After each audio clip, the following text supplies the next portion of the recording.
3 പ്രാവശ്യം നിരാശനാകാതെ വീണ്ടും ശക്തമായിട്ടുള്ള കൊല്ലത്ത് ബിന്ദു കൃഷ്ണ ജയിച്ചിരിക്കുന്നു. 16,830 വോട്ടുകൾക്കാണ് കൊല്ലത്ത് ബിന്ദു കൃഷ്ണ ഇപ്പോൾ വിജയിച്ചിരിക്കുന്നത്.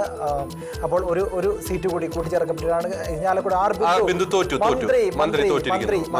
മന്ത്രി തോറ്റിരിക്കുന്നു എന്ന അതായത് എനിക്ക് തോന്നുന്നു ഈ പ്രാവശ്യം വന്ന കണക്ക് വെച്ച് നോക്കുമ്പോൾ ആദ്യത്തെ മന്ത്രി ഔദ്യോഗികമായി തോറ്റ ആദ്യത്തെ മന്ത്രി ബിന്ദു ഇരിഞ്ഞാലക്കുടയിൽ ബിന്ദു തോറ്റിരിക്കുകയാണ്.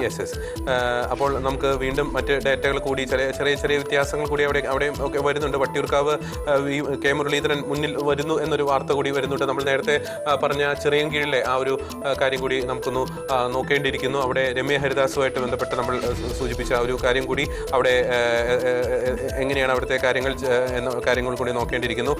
അവിടെ ഇലക്ഷൻ കമ്മീഷൻ നൽകുന്ന ഔദ്യോഗിക ഡേറ്റ അത് മാറിയിട്ടില്ല. പക്ഷേ ഈ പറയുന്ന പോലെ നമുക്ക് ഏകദേശം കൺഫേം ചെയ്യാനുള്ള ഒരു സാധ്യതയുണ്ട്. വിജയിച്ചു എന്നുള്ളത് കൺഫേം ചെയ്യാനുള്ള സാധ്യത അവിടെ നിലനിൽക്കുന്നുണ്ട്. പക്ഷേ ഔദ്യോഗികമായിട്ടുള്ള വിവരം ഒന്ന് പുറത്തേക്ക് വരേണ്ടിയിരിക്കുന്നു. ഇനി പറയേണ്ടത് വട്ടിയൂർക്കാവ് ഈ പറയുന്ന കഴക്കൂട്ടം പോലുള്ള മണ്ഡലങ്ങളിൽ എന്തായിരിക്കും, ചാത്തന്നൂർ പോലെയുള്ള മണ്ഡലങ്ങളിൽ എന്ത് സംഭവിക്കും എന്നുള്ളതാണ്.